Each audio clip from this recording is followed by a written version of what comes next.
Tu sais quoi, c'est difficile de continuer cette interview sans aborder la Patagonie parce que Patagonie. la Patagonie parce que c'est vrai que de tout ce dont on a discuté, donc là ça y est ton film est sorti, Il sort. il est en train de sortir, voilà. On démarre juste. Ouais. Vous démarrez juste et donc en fait cette histoire de Patagonie, donc c'est 2019, c'est ça, hein?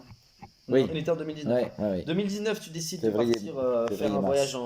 en Patagonie. Où tu te dis, voilà, j'ai toute cette expérience, mais je voudrais essayer de mettre à l'épreuve mon expérience de dresseur avec des chevaux sauvages. C'est la base du projet à la base. Ouais, Bon, c'est ok. ça. Euh, qu'est-ce que tu espérais de ce voyage? Pourquoi après 40 ans de carrière, tu t'es dit, voilà, enfin, pourquoi à ce moment-là? Pourquoi ce voyage? Je sais même pas vraiment répondre à cette question.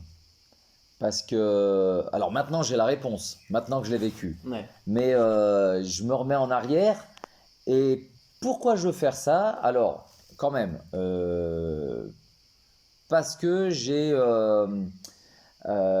envie, comme tu disais, de mettre ma méthode à l'épreuve, mais c'est pas tellement pour la mettre à l'épreuve, c'est pour voir moi comment, en rencontrant des chevaux moins préparés, parce que là on est d'accord que les chevaux que j'ai, même dans les stages, même s'ils ont plus ou moins des problèmes, euh, et entre nous, ils n'ont pas eux vraiment des problèmes. Ils ont un problème de communication avec cet être humain qui fait plein de maladresses et qu'ils n'arrivent pas à comprendre et qui a en plus un pouvoir agaçant. Enfin bon, ça c'est leur problème. Hmm.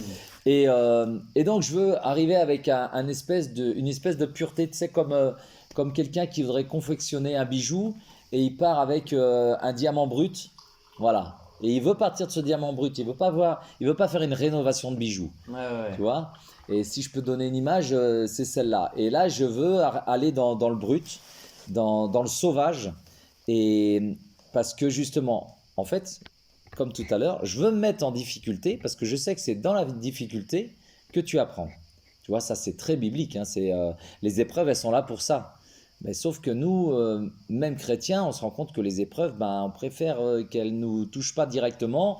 Si on peut les contourner, c'est mieux, tu vois. Euh, mais d'ailleurs, à l'esprit me vient Jésus qui dit aussi éloigne-moi cette coupe, parce qu'il sait par quoi il va passer, et en même temps, ben, que ça soit ta volonté, non pas la mienne. Tu vois? Alors là, on est d'accord, je ne dis pas les mêmes choses que Jésus, c'est pas comparable, mais quand même, c'est dans les difficultés qu'il se passe des choses. Ouais, ouais. Donc ça, je provoque une difficulté. Je reste pas ici quand on est dans ma petite entreprise qui fonctionne très bien. D'ailleurs, j'ai pour cette aventure, j'ai quand même refusé de signer 2 gros contrats, tu vois, qui étaient Herning au Danemark, donc que j'ai fait l'année d'après, mais j'allais dire presque plus grave, Equitana qui en plus En Allemagne, hein. ouais, Equitana, c'est quelque part la référence européenne, c'est le salon même presque mondial, tu vois, et ça a une échelle super grande. Moi, c'est de là qui est vraiment parti tout mon flot de contrats en Allemagne, notamment, tu vois. Hmm. C'est jusque-là, j'avais fait Cheval Passion, alors c'est génial, ça avait été un vrai tremplin, parce que j'étais enfin dans la cour des grands, ça s'est fait comme ça aussi. Et puis là, Equitana, ça te montre auprès de l'Europe carrément, quoi. Donc allez vivre cette aventure en Patagonie. Et moi, cette aventure, quelque part, je me dis, mais avant de partir, je sens qu'il faut que je la fasse, Hmm. mais je ne sais pas pourquoi. Parce que ma carrière n'en a pas besoin, au contraire. Et je suis là et je dis, et en même temps, je veux le faire. Alors, ce qu'il faut savoir, c'est que j'étais assez mal à l'aise en plus dans cette aventure, c'est qu'avant, on avait beaucoup tourné. Donc, j'avais fait beaucoup de spectacles, tout ça, et j'étais parti beaucoup de la maison. Et cette famille, des fois, j'ai l'impression que je la délaisse un peu. Tu Hmm. vois, je dis, le rôle d'artiste, je le joue pas trop mal, mais le rôle de père, des fois, je me dis, c'est pas l'idéal, quoi. Est-ce que, en plus, on le sait qu'il y a des enfants d'artistes qui ont subi ça. Les parents, toujours en tournée, sur les routes et tout ça. Et puis j'en ai parlé avec ma famille. Alors les enfants m'ont dit mais papa, quand t'es là, t'es tellement là, tu vois. Et eux ils m'ont rassuré aussi. Il suffisait que ma famille mette un petit bémol à l'histoire et je la vivais pas vraiment, tu vois. Alors je suis poussé par ma famille qui me rassure. Même mieux que ça, il y a ma femme qui me dit, mais ton aventure là, si c'est un rêve que tu as, que tu sens qu'il faut que tu fasses, fais-le maintenant parce que dans 10 ans, ton histoire de courir après tes chevaux en liberté, bah, tu auras peut-être moins les jambes pour le faire, tu vois. Et je la remercie parce que souvent j'y ai pensé sur place là-bas. Ouais, clairement, clairement. Et puis j'ai de l'autre côté un espèce de Florent Pagny que je connais à peine et avec lequel pourtant je sentais tout de suite une complicité s'installer et qui me met tout en place. Et il faut voir un peu comment il a fait le truc. Il m'a même mis en place, il m'a même euh, proposé de payer le caméraman qui allait venir et tout ça, alors que le copain était prêt à venir gratuit dans un premier temps, tu vois. Ouais. Et je l'avais dit à Florent, j'ai dit, t'inquiète, celui-là, il est discret et pour l'aventure, il est prêt à venir comme ça. Et puis là, Florent, à un moment, dit, bah non, bah quand même, tout travail se paye et tout. Et, donc, et lui, il refait sa ferme et tout. Donc en fait, toutes les portes s'ouvrent. Ouais. Et moi, dans ma Plus qu'à y vie, aller. et ouais, et moi, dans ma vie de chrétien, depuis, je cherche plus à forcer les portes qui bloquent ou tout ça, tu vois. Je laisse faire les choses et puis là, en fait, tout se met en place pour le faire. Donc, je veux quand même pas être un frein pour mon rêve, tu vois. Donc, bah, écoute, je pars dans cette histoire et je sais pas ce que je vais trouver. Mais quand je reviens, enfin, quand l'aventure s'arrête, j'en pleure tellement je suis sous l'émotion de tout ce que j'ai trouvé. Tu vois, de cette avancée, mais comme je le dis dans le documentaire, autant spirituel qu'avec les chevaux, cette histoire de main tendue, bah là tu l'as vu encore, l'efficacité de ce geste, mais ce qui me plaît dans ce geste, c'est que c'est pas un geste euh, technique, vraiment. C'est un truc que si tu fais sans ressentir, ça marche pas, si tu veux. Il faut y mettre tout ce que j'ai appris là-bas aussi, tous ces enseignements précieux, c'est-à-dire cette histoire d'aimant qui doit être tournée dans le bon sens, C'est quoi cette histoire d'aimant? cet état d'esprit. Et ben, Raconte-nous un peu. ah ouais, alors ça a été vraiment une des épreuves de l'aventure, parce qu'il n'y en a pas eu qu'une. C'en était rempli, c'était génial, mais je dirais que la première épreuve, ça a vraiment été celle-là. C'est que euh, je passe, euh, je passe 10 jours à avoir une espèce d'évolution lente, mais progressive quand même, tu vois. Au bout de 3 jours, j'ai le premier souffle et tout ça, puis je continue, puis il y a une espèce de rebelle qui me demande 2 fois plus, mais ça va. J'y vais un peu avec mes bagages quelque part, ma technique, et puis tout se met en place. C'est beaucoup plus fragile pas que ce que je pensais en fait. Non, c'est fragile. Ça, il n'y a pas besoin de rajouter. C'est fragile. Et puis, malgré tout ça, tu vois, je trouve que c'est pas si difficile que ça d'être patient quand tu sens une espèce d'évolution lente. Et d'un seul coup, sur une maladresse, j'ai plus cette évolution. Ça s'arrête. Tu perds les chevaux là. C'est. Non, je les perds pas vraiment, mais j'ai plus d'évolution. Et je me retrouve à essayer pourtant de continuer de faire avancer les choses. Je commence à mettre là plus d'énergie dans les déplacements et tout, donc je vais puiser un peu dans cette pampa qui est pas si confortable que ça parce que tout pique, même l'herbe, tu vois. Donc c'est un truc un peu qui nous reçoit pas forcément avec le cœur, tu vois. Et puis, mais c'est pas grave, nous on l'aime, on continue. Et puis, bah, tu vois, cette histoire de chardon, tout ça, bon, on va pas expliquer tout le documentaire, mais il y a des trucs qui sont là et tu sens que cette nature, elle te reçoit pas les bras ouverts, quoi. Et puis, je reviens et après cette journée euh, de statu quo, sur le chemin du retour, je me sens bien. Pour la première fois de ma vie, j'accepte d'être inefficace. D'être inefficace. D'être inefficace. D'être inefficace. Si tu me demandes si je le sais, ça.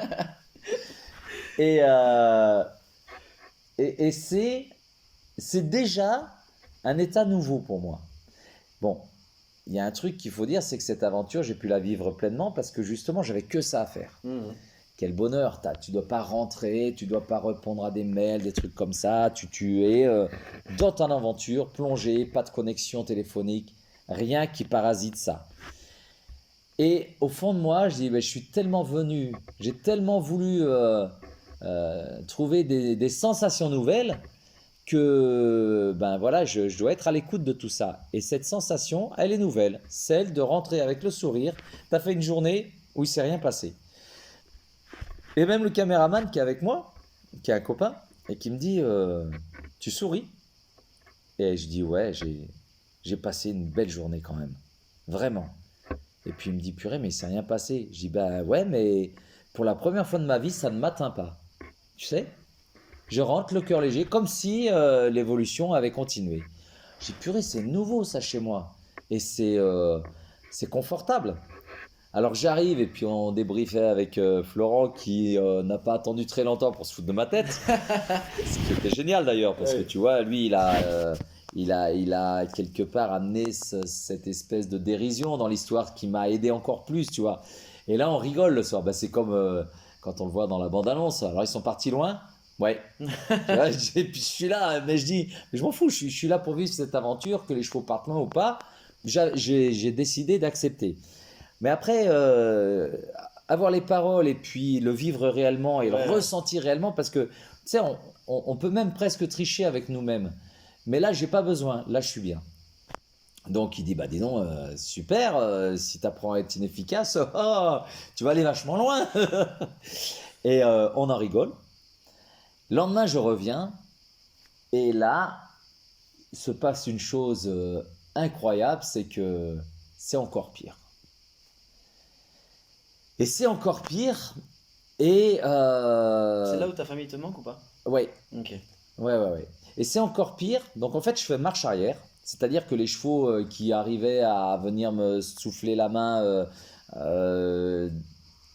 là sur cette journée où il se passe rien, c'est que ben, ils gardent leur distance. Ils font encore un peu, mais ils gardent leur distance. J'ai plus de progression, je suis inefficace. J'ai passé une journée blanche, on va dire, tu vois. Et puis le lendemain, je reviens et en fait là, c'est encore pire, c'est que j'ai même plus les regards qui s'intéressent à moi, quoi. Et je suis là. Et alors là, là c'est terrible parce qu'au niveau de l'énergie, c'est un truc de fou parce que je tourne autour du troupeau, j'essaye de les stabiliser. Il y a même un moment parce que au final, il y avait quand même des clôtures qui étaient très loin, mais de temps en temps, on se retrouvait contre. Et je me disais, mais là, enfin, s'ouvre devant moi une possibilité, peut-être pour la première fois, non pas peut-être, pour la première fois, de les coincer un peu, parce que j'ai une clôture qui est tout en haut là-bas, donc je les pousse un petit peu, et je vois une espèce de petit canyon qui descend là sur ma gauche, et je dis, attends, là, les petits chevaux, vous allez à un moment être obligés quand même de vous retourner contre moi, et moi après, à moi de jouer, de ne pas les oppresser, tout ça. Et je me retrouve avec mon ancienne technique où je bloquais un peu les chevaux dans les angles, et puis j'arrive là comme ça, et content que la nature m'offre ça. Et pas du tout, parce qu'en fait, j'arrive et les chevaux arrivent devant le canyon et ils font même pas semblant de ralentir. Comme des tracteurs, ils passent au fond et ils remontent de l'autre côté. Et je suis là, je fais ah! Ah ouais. Et je dis, mais sérieux quoi? Alors, j'étais face à un spectacle quand même, Ouais, quand parce même. que ces quatre chevaux qui ont un contrôle de leur physique incroyable, aucun stress, de rien du tout, ils descendent dans le trou, moitié en glissant, en s'asseyant dans la descente et puis en remontant comme ça, presque sur les genoux pour réussir à sortir de l'autre côté. Et je regarde ça, je fais waouh, purée, mais même moi à pied, j'ai galéré pour passer, tu vois. Ah ouais. Tu vois le truc, avec des pierres qui roulent et tout ça. Et je suis là, je fais, mais si ça les arrête pas, je suis dans mon aventure à fond, il n'y a rien. Et justement, par le fait que je sois croyant, je me dis, ils font pas ça pour m'embêter ou quoi que ce soit, ou pour que ça soit plus dur, c'est que j'ai un truc à comprendre là-dedans. Et puis là, et puis je me dis, ouais, ça fait quand même 2 jours que je me dis que ma famille me manque. Donc tu vois, le coup où j'ai été inefficace. Et puis, euh, et puis je reviens quand même. Je reviens et la même sensation que la veille, je me sens bien. Et je sens que j'ai quelque chose à apprendre, mais je ne sais pas quoi. Je sais que ces 2 jours sont là pour une raison, mais je ne le sais pas encore.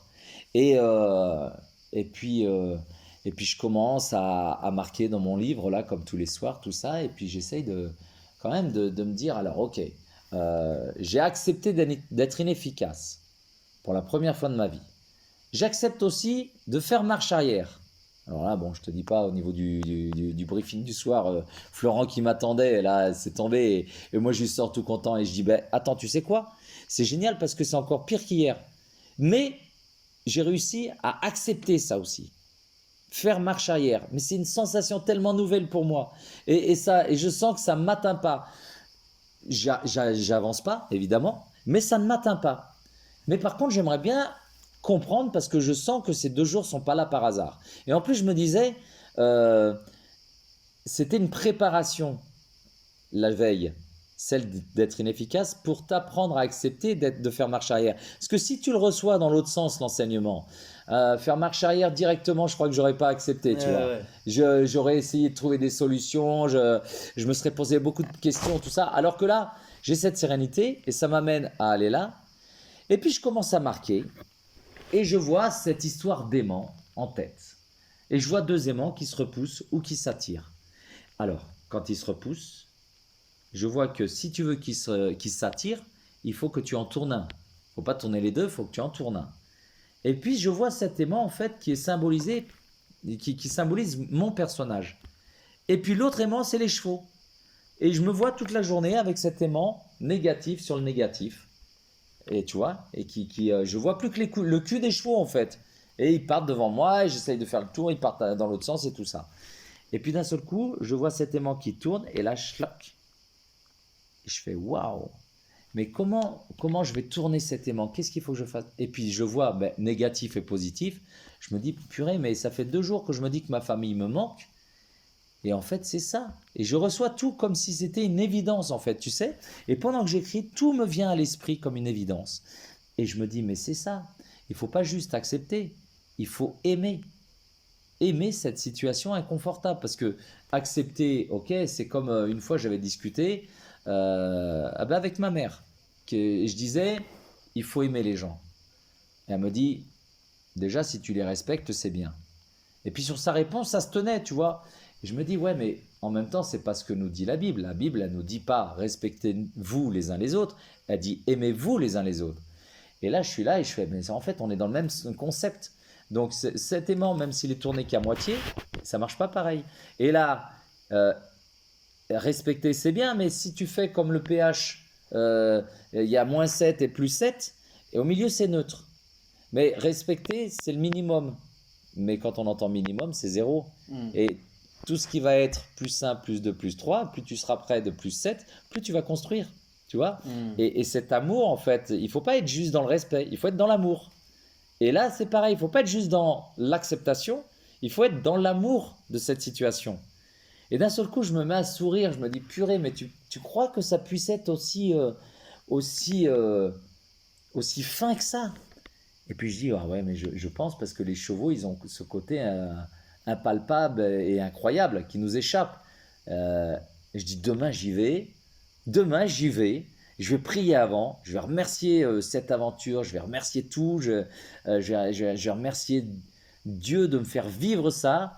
Et je ne sais pas ce que je vais vivre aujourd'hui, mais je suis déjà joyeux. Et puis, de toute façon, avec ce qui s'était passé la veille, je dis, de toute façon, je peux guère vivre pire. Mais en même temps, tout est relatif. On peut prendre un coup de pied aussi, des choses comme ça. Je dis non, j'y vais, je m'éclate, déjà. Et j'étais pressé d'y aller le lendemain. Mais en même temps, ta famille te manque. Elle te manque, ta famille. Alors, ma famille ne me manque plus.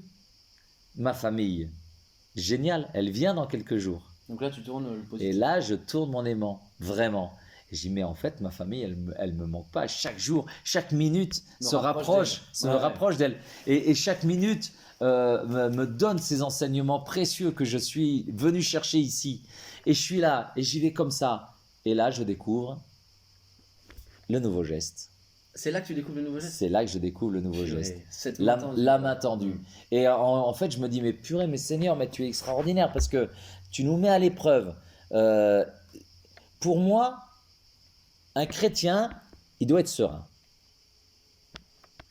Si on prend nos bases. Mais moi, le premier, c'est quelque part un petit manque de sérénité, de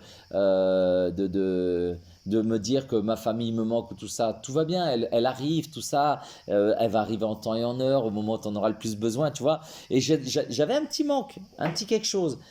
Et là, le lendemain, je tourne mon aimant, j'y vais avec cette envie, cette joie. que tu vois là. Et c'est pour ça que depuis la Patagonie, je me refuse d'aller là-bas sans sourire. Tu vois? Et je force pas en fait, parce que je me dis que ça, c'est la base. Seul l'amour construit. Vas-y, avec ton amour, tu vas découvrir un entraînement peut-être qui va te mettre des bâtons dans les roues, des choses comme ça, mais c'est pour t'apprendre à te relever. C'est pour apprendre à mieux te connecter. Et chaque entraînement est un délice, parce qu'il y a des petites choses qui s'installent, à condition que tu restes dans l'amour. Tu vois? Et sitôt que tu mets un peu de crispation, un peu des peurs, parce que ça, 2 fois dans tes questions, tu me parles de peur, de perdre quelque chose, de tout ça. Ça, c'est. Si j'ai un conseil à donner, toi qui disais quel conseil tu donnerais aux Ouais, gens, ouais, ouais. vas-y dans la certitude que de toute façon, tu seras toujours qu'un petit bonhomme ou une petite bonne femme au milieu des chevaux, et qu'il y a plein de choses qui t'échapperont et que tu contrôleras jamais. Mais vas-y en tenant la main de Dieu, tu vois. Et là, pas pareil.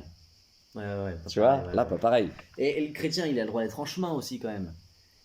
C'est un objectif, mais Mais bien sûr, on est mais tous. bien sûr, tu crois quoi que moi je suis parfait? J'ai la preuve dans ce documentaire, on les voit les bêtises, on la voit Oui, mais le manque de elles sérénité. sont parfaites, les bêtises dans le film. Parce qu'Ah elles ben, sont au service de cette aventure mais bien sûr. c'est Et super. d'ailleurs, je te garantis que je me suis souvent posé la question, mais j'ai eu assez rapidement ma réponse. Je me suis dit, mais pourquoi j'étais aussi à l'aise de faire des bêtises? Tu y étais l'autre soir quand il y avait une stagiaire qui dit Jean-François, je te reconnais pas. Ouais, T'as vu? ouais, ouais. Elle me connaît, elle me dit mais qu'est-ce que tu as fait? Jean-François, c'est ce que j'ai vu à un moment, ça n'a pas duré très longtemps, mais à un moment, je te vois et je te reconnais pas. Je reconnais pas du tout ta technique, pas du tout l'écoute des chevaux, pas voilà, je te sens maladroit et tout. Et c'est là où ça me fait sourire, c'est que en fait, en plus si tu regardes bien les images, tu le sens, hein. Regarde la jument qui sursaute, qui se barre, et puis que moi je fais ça à la caméra. Je suis tranquille. Puis même quand je dis ah cette situation me met mal à l'aise. Puis les chevaux qui se défendent et tout ça et je fais ok bon ça c'est pas terrible. Là je vais enlever le bout de plastique qui a mis Meneuse dans un état de terreur totale. Puis je lui enlève le plastique. Et là en fait je vais trop vite pour les chevaux. Mais si tu regardes bien, la jument, elle vient. Et là où je dis, bah, elle est trop mignonne, elle Ouais, me suit ouais, quand même. ouais. Même moi, je suis surpris. Mais c'est parce qu'en fait, je mets pas de. Ton état d'esprit, il reste bon à ce En fait, moment? c'est ça. Physiquement, je fais les plus grosses conneries que j'ai jamais fait de ma vie. Et finalement, je suis à l'aise avec ça quelque part, tu vois. Ouais, Et ouais. en tout cas, j'ai l'impression que elles doivent venir ces bêtises. Et justement, aujourd'hui, quand je regarde le documentaire, je comprends mieux pourquoi. Parce que le documentaire sans ces bêtises-là, c'est pas le même. Bien sûr. Ouais, ouais. Ok. Tu dis qu'il y a un Jean-François Pignon avant Dieu et après Dieu. Et il y a aussi un Jean-François Pignon avant la Patagonie et après la Patagonie. C'est Ouais, qui est moins, moins moins, violent moins que le premier violent. coup.